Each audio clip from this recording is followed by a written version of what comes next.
রামনগরের নবনির্বাচিত শিলচরের বিধায়ক ড রাজদীপ রায়কে সংবর্ধনা, আনোয়া সংরক্ষণ ও উন্নয়নের দাবি। শিলচরের রামনগরে মঙ্গলবার রামনগর আনোয়া বাঁচাও কমিটি ও ব্লু হেভেন ফাউন্ডেশনের উদ্যোগে শিলচরের নবনির্বাচিত বিধায়ক ড রাজদীপ রায়কে সংবর্ধনা প্রদান করা হয়। এদিন ১৭ নম্বর ওয়ার্ডের একটি ভবনে আয়োজিত এই অনুষ্ঠানে এলাকার বিশিষ্ট ব্যক্তিবর্গ, সামাজিক কর্মী এবং বিভিন্ন সংগঠনের সদস্যরা উপস্থিত ছিলেন।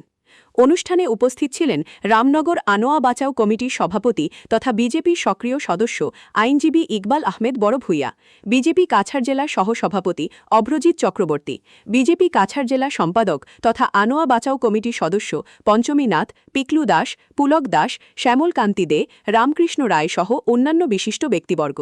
এদিন কমিটির পক্ষ থেকে ডা রাজদীপ রায়কে গামুছা, ফুলের তোড়া ও স্মারক প্রদান করে উষ্ণ সংবর্ধনা জানানো হয়। অনুষ্ঠানে বক্তব্য রাখতে গিয়ে কমিটির কর্মকর্তারা রামনগরের আনোয়াকে সংরক্ষণ করে একটি পর্যটন কেন্দ্র হিসেবে গড়ে তোলার দাবি জানান। পাশাপাশি এলাকার দীর্ঘদিনের পানীয় জলের সমস্যা, পরিকাঠামোগত উন্নয়ন এবং অন্যান্য জনস্বার্থমূলক বিষয় বিধায়কের সামনে তুলে ধরা হয়।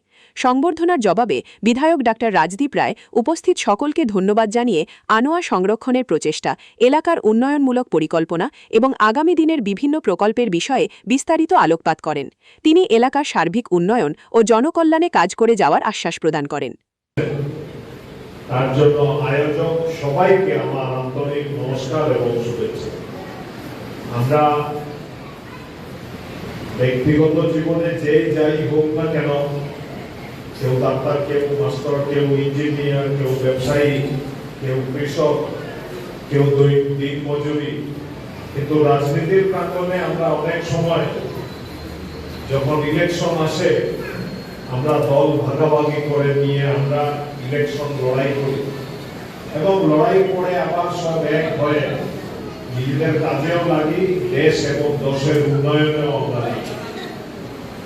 আমরা ভারতবর্ষের অন্যান্য জায়গায় আমরা দেখেছি ইলেকশনে অনেক দাঙ্গা মারামারি হয়, কিন্তু আমাদের এই অঞ্চল একসময় ভারতবর্ষের প্রধানমন্ত্রী ইন্দিরা গান্ধী বলেছিলেন এটা শান্তির দ্বীপ, এবং ঠিক ঠিক আমরা এখানে শান্তিতে বসবাস করি। রাজনীতিতে অনেক সময় মতভেদ থাকে, তারপরেও আমরা এক হয়ে একসঙ্গে থাকি এবং এই অঞ্চলের উন্নয়নের কাজ করি।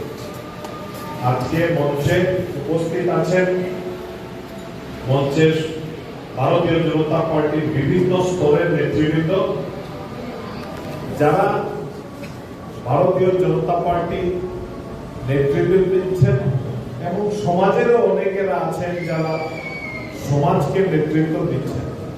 আমি মঞ্চে বসা সবাইকে নাম না নিয়ে সবাইকে আমার আন্তরিক নমস্কার এবং শুভেচ্ছা জানাচ্ছি।